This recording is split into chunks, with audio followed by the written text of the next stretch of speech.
Seção 1. Minha história, minha dívida, meu mundo. Por que escrevi este livro?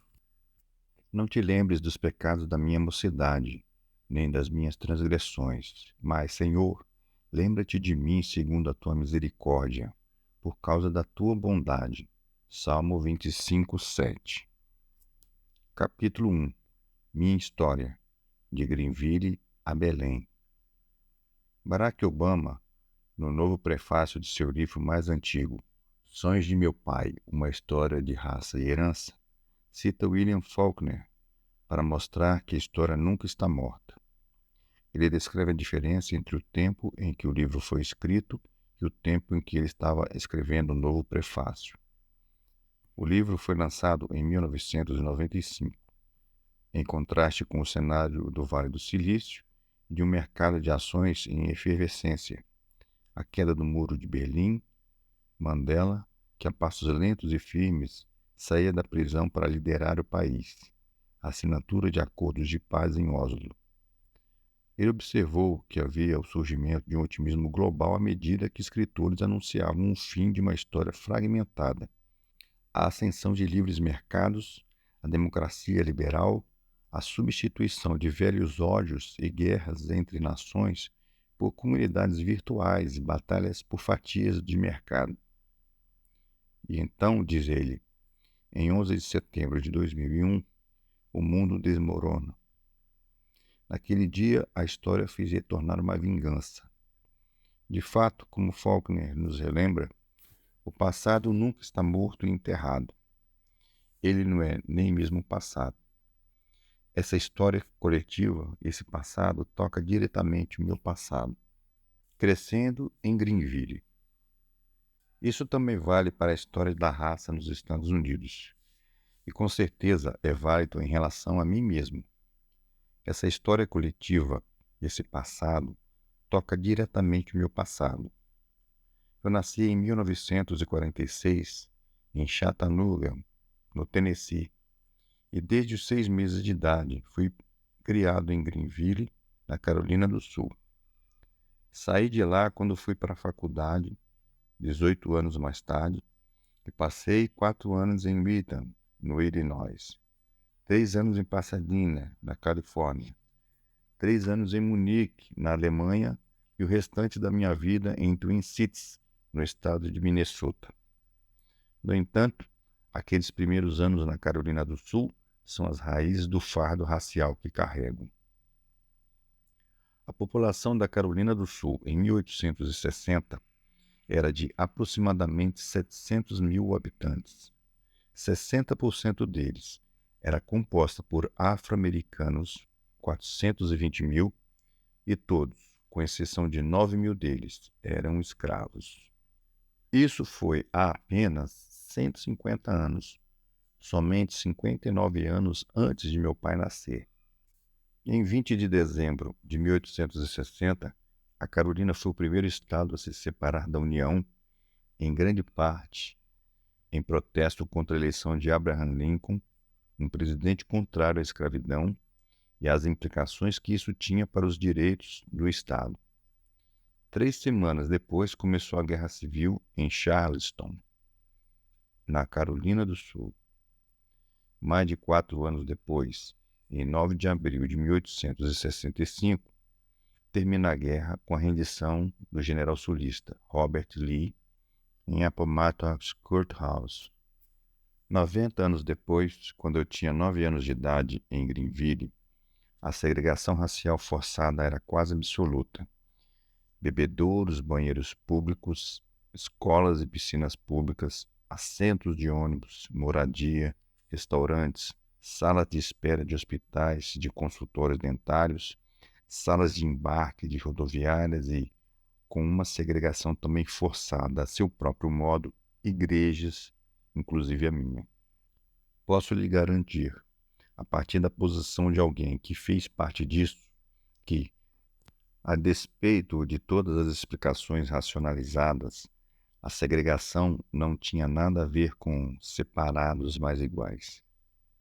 Ela não era respeitosa, nem justa, nem amorosa e, portanto, definitivamente não era cristã. era feia e degradante, e, como veremos, em razão da minha cumplicidade, tenho muito a lamentar em relação a isso. Essa é uma das razões por que este livro se concentra tanto no Evangelho de Jesus Cristo. Devo minha vida e esperança ao Evangelho. Sem ele, eu ainda estaria me pavoneando com orgulho racista ou estaria sofrendo a paralisia moral provocada pela culpa dos brancos. Porém, o Evangelho tem uma resposta tanto para o orgulho quanto para a culpa. Espero que este livro deixe isso bem claro. Crescendo negro em Greenville. A cerca de 5 quilômetros de onde cresci, na mesma cidade, 5 anos mais velho do que eu, cresceu outro garotinho que morava do outro lado da linha da divisão racial. Seu nome era Jesse Jackson. Jackson nasceu em 8 de outubro de 1941 em uma casa que ficava no número 20 da rua Rainey. Quando Jackson tinha 13 anos, sua família se mudou para um conjunto habitacional, Fieldcrest Village, hoje chamado Residencial Jesse Jackson, que ficava uns 4 quilômetros ao leste da cidade. O autor de sua biografia descreve a vizinhança que ele encontrou. Casas pequenas, frágeis e descoradas, amontoavam-se em torno de ruelas sombrias, com portões escorados em velhas latas de café enferrujadas, de onde, no verão, brotavam tufos de gerânios e caládios. Cada casa empoleirava-se em um minúsculo jardim seco e esburacado. Alguns tinham pedaços de madeira, banheiras e pneus velhos, poças azuladas de água despejada pelas lava-louças, outros varridos com vassouras de piaçava e delimitados por cercas feitas de pedaços de papelão e arame, com calçadas ladeadas por pedaços de pedra, blocos de cimento e garrafas quebradas, dispostos com capricho em linhas paralelas sobre a terra. Nossos mundos eram tão próximos e ao mesmo tempo tão distantes. A mãe dele, Ellen, adorava escutar a mesma rádio cristã que a minha mãe, WMUU, a voz da Universidade Bob Jones. Mas havia uma grande diferença. A mesma instituição que transmitia pelas ondas do rádio todas aquelas verdades bíblicas não admitia negros. E a grande igreja batista de brancos, a 6 quilômetros de onde Jesse Jackson morava, também não. Assim como a própria igreja que eu frequentava. Essa era a cidade em que eu vivia.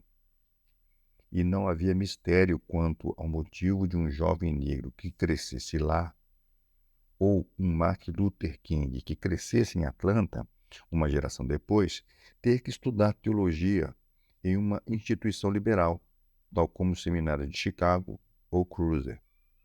As nossas escolas evangélicas e conservadoras, assim como quase todas as demais instituições, especialmente no Sul, eram profundamente comprometidas com a segregação racial. Eu era racista. Naquele tempo, eu mesmo era abertamente racista. Durante a infância e adolescência, minhas atitudes e ações presumiam a superioridade da minha raça de quase todas as formas, sem conhecer nem mesmo querer conhecer alguém que fosse negro, com exceção de Lucy. Lucy sempre vinha em casa nos sábados para ajudar minha mãe na limpeza. Eu gostava dela, mas toda a estrutura do nosso relacionamento com ela era degradante. As pessoas que defendem o espírito nobre dos escravagistas sulistas, destacando como tratavam bem os seus escravos, o quanto gostavam deles e até mesmo participavam das festas uns dos outros, parecem ingênuas ao ignorar o que torna um relacionamento degradante. Não, Lucy não era escrava. Mas o problema continuava a existir.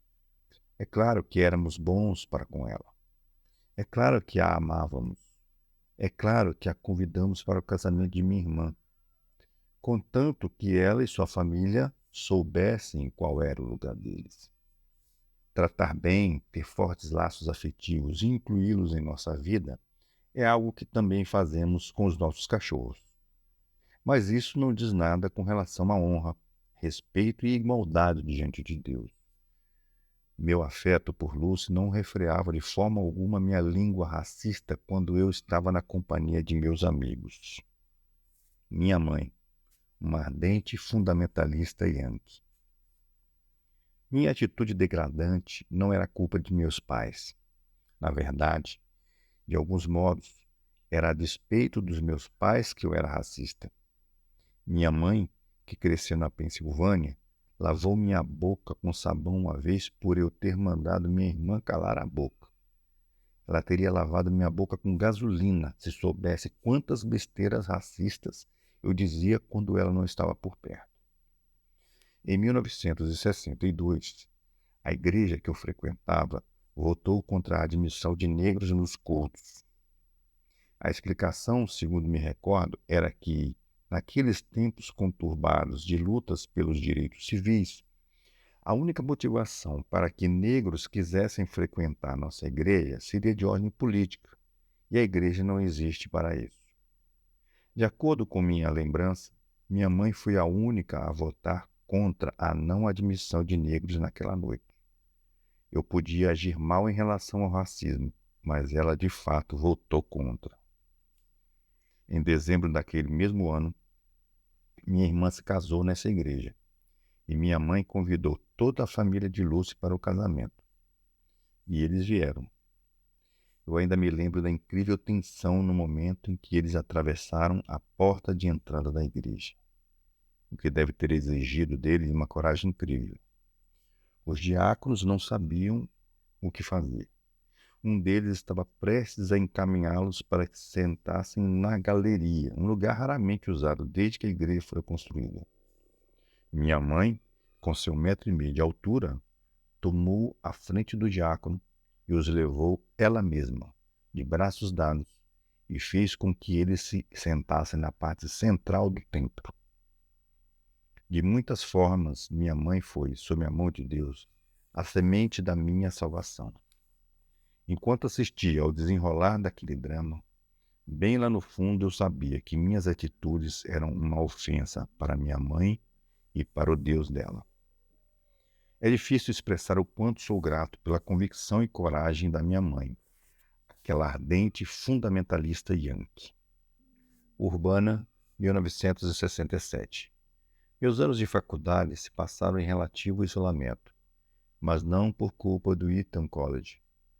Havia bastante ativismo e grande engajamento político entre os estudantes e o corpo docente naquela época. Eu vivia isolado em função da minha própria inclinação à timidez e à solidão, outra história sobre a qual falarei depois. Eu poderia me descrever como alguém totalmente desengajado do contexto social e político mais amplo, durante a maior parte do meu tempo de faculdade. Grandes coisas estavam se passando em termos intelectuais e espirituais, mas se passavam na fornalha da minha alma, e não nas fogueiras que ardiam pelas cidades dos Estados Unidos. Um dos momentos mais memoráveis do meu despertar da pecaminosa indiferença ao racismo aconteceu durante meu último ano de faculdade. Noel, a mulher com quem me casei um ano depois, participou junto comigo da Conferência de Missões Urbanas, em dezembro de 1967. Durante o tempo, para perguntas e respostas, diante de milhares de estudantes, ouvimos Warren Webster, diretor-geral da Sociedade para a Missão Internacional da Denominação Batista Conservadora, antigo missionário no Paquistão, responder à pergunta de um estudante. O que você faria se sua filha se apaixonasse por um paquistanês enquanto vocês estavam morando no campo missionário e quisesse se casar com ele? A questão foi feita claramente a partir do ponto de vista de alguém que se preocupava que isso pudesse representar um dilema étnico ou racial para Webster. Isso aconteceu 4 meses antes de Martin Luther King ser assassinado. Com grande convicção, Webster respondeu algo assim: antes casar com um cristão paquistanês do que com um americano branco e pagão. Acho que a resposta foi ainda mais forte do que essa. Talvez tenha feito alguma referência a um rico banqueiro americano, mas não estou bem certo disso. Quaisquer que tenham sido as palavras ditas por ele, o impacto que tiveram sobre mim e Noel foi profundo. Daquele momento em diante, eu soube que tinha muito trabalho a fazer em relação a isso. A percepção de que o casamento interracial era algo errado tinha sido para mim uma das razões inquestionáveis de a segregação racial ser correta. Os anos passados no seminário Fuller. No ano em que eu terminei meu curso no Eton e comecei a cursar o seminário na Califórnia, Martin Luther King foi assassinado. Isso aconteceu em 4 de abril de 1968. Aqueles foram dias explosivos e eu fui afortunado por ter professores no seminário que se importavam com as questões em jogo e tinham assumido o compromisso de encontrar a perspectiva bíblica acerca das relações raciais. Um desses professores, Paul Dewitt, montou uma apostila para sua aula com 208 páginas de textos para nós lermos, intitulada Textos sobre o Preconceito Racial. Os textos da apostila eram absolutamente chocantes. Eu nunca tinha visto ou ouvido nada semelhante na vida. Ainda tenho essa apostila na estante que fica do outro lado do escritório, à minha frente, neste exato momento em que escrevo. Para mim, era impossível ler sobre os perversos crimes de ódio cometidos contra negros e sair dessa experiência sem ser abalado. A introdução que o professor Dewitt escreveu para aquela apostila termina desta forma.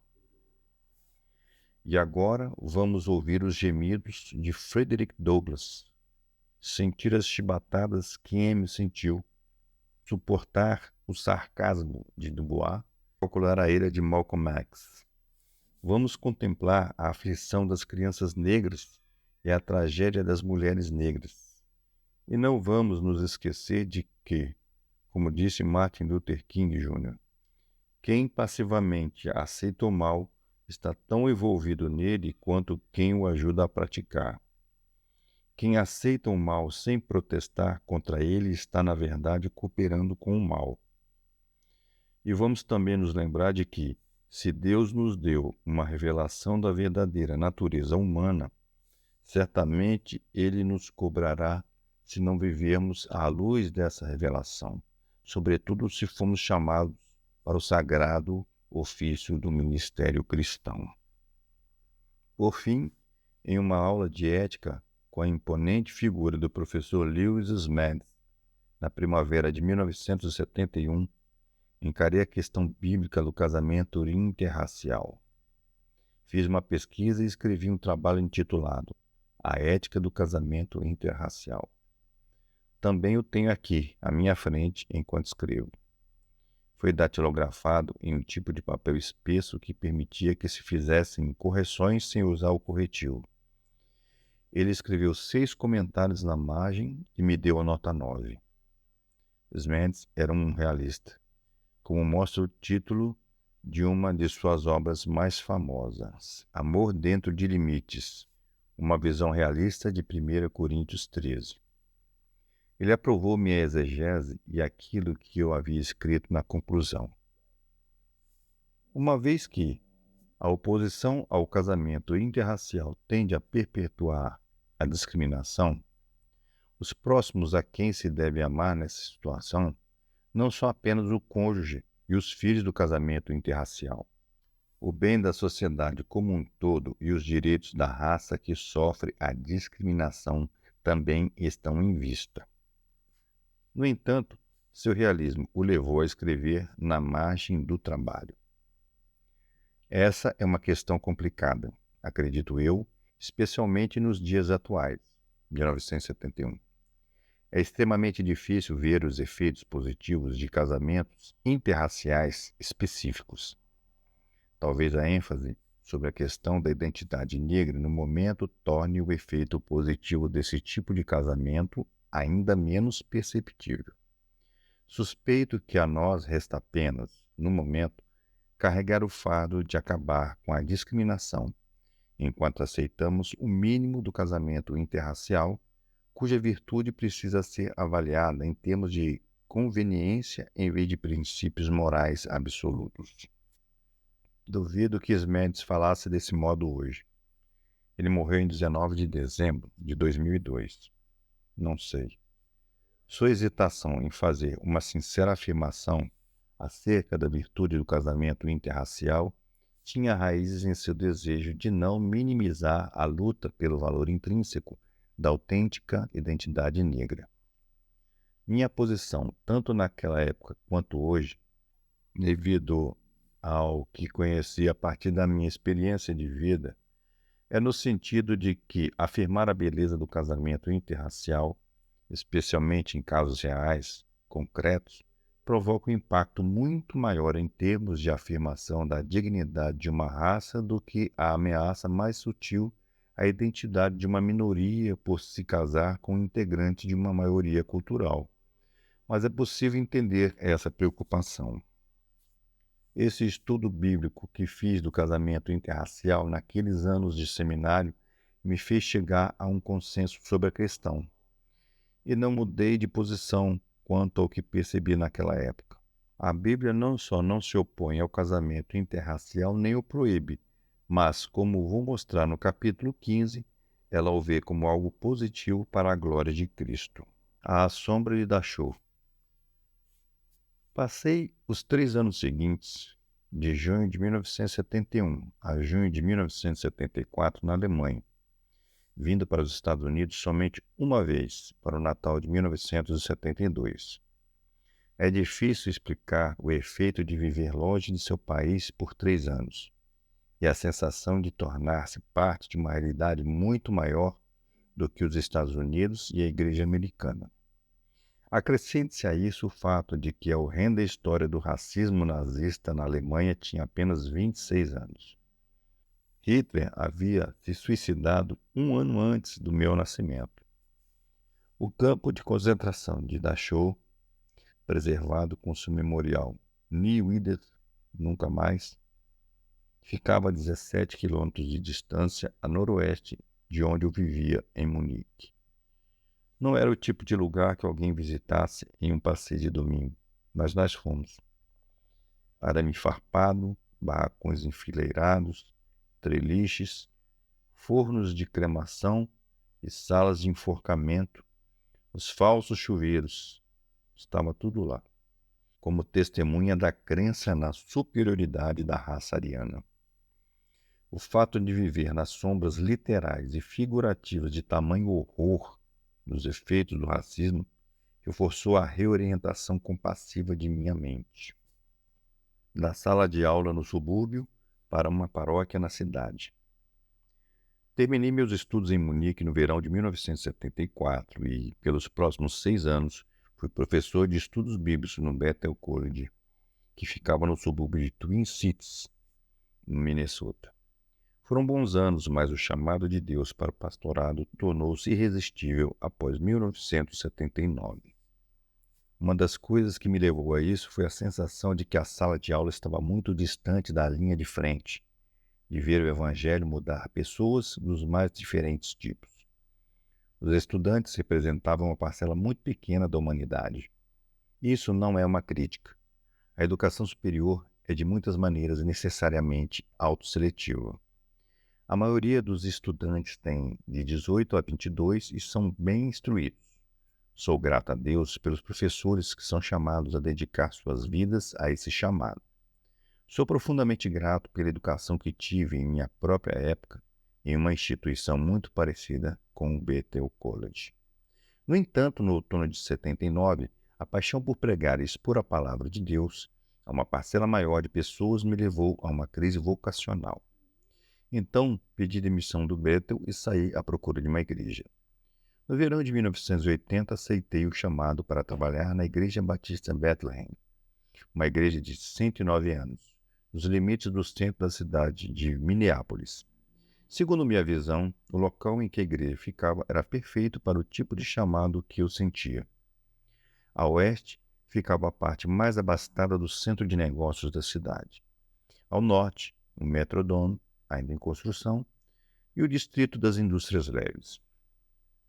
Ao oeste, a Universidade de Minnesota, e ao sul, a parte mais pobre e diversificada da cidade, a vizinhança de Elliott Parks e Phillips.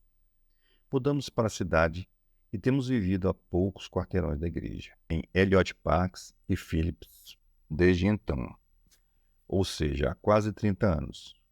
O censo étnico de 2005 da região em que moramos aponta que há 24,6% de brancos, 29% de negros, 22% de hispanos, 11% de índios, 5,9% de asiáticos e 7,4% de outras raças. Os padrões de migração mudaram ao longo dos anos, sendo que vários grupos étnicos se expandiram e encolheram de tempos em tempos. No entanto, esse cenário corresponde bem ao que eu vejo da janela de meu escritório no número 11 da South Avenue. Adoção aos 50. Esse é o lugar em que eu quero estar. E o lugar em que eu gostaria de morrer. Deus pode fazer com que eu me mude. Porém, será preciso um chamado divino claro como cristal para fazer com que eu deixe esse tipo de diversidade. Noel e eu criamos nossos 4 filhos nesse bairro. Costumamos brincar que o motivo de não termos uma televisão em casa é porque os meninos podiam assistir às notícias do Jornal da Noite ao vivo nas ruas da vizinhança. Pouco depois que completei 50 anos, em 1996, Noel recebeu um telefonema de uma amiga e assistente social que morava na Geórgia. Tem uma garotinha aqui que precisa de uma família, disse ela. Acho que essa família é a sua. Será que ela era a resposta de oração de Noel, cujos pedidos por uma filha, feitos há tantos anos, foram respondidos com 4 filhos? Não era uma decisão fácil. Eu estava com 50 anos e essa garotinha era afro-americana. Começar a criar filhos de novo aos 50 anos não estava nos meus planos. Houve gente que pensou que eu estivesse louco pelo simples fato de cogitar essa adoção. Noel e eu fizemos longas caminhadas naqueles dias, à medida que buscávamos o Senhor juntos. E, por fim, descobri a resposta. Ame sua esposa, ame essa garotinha como se fosse sua e dedique sua vida até o dia em que morrer à questão da harmonia entre as raças. Nada prende mais o coração de um pastor à questão da diversidade do que tê-la em sua própria casa. Isso foi há 15 anos. Naquela época, tentávamos buscar, como igreja, uma diversidade e harmonia racial e étnica mais ampla e profunda.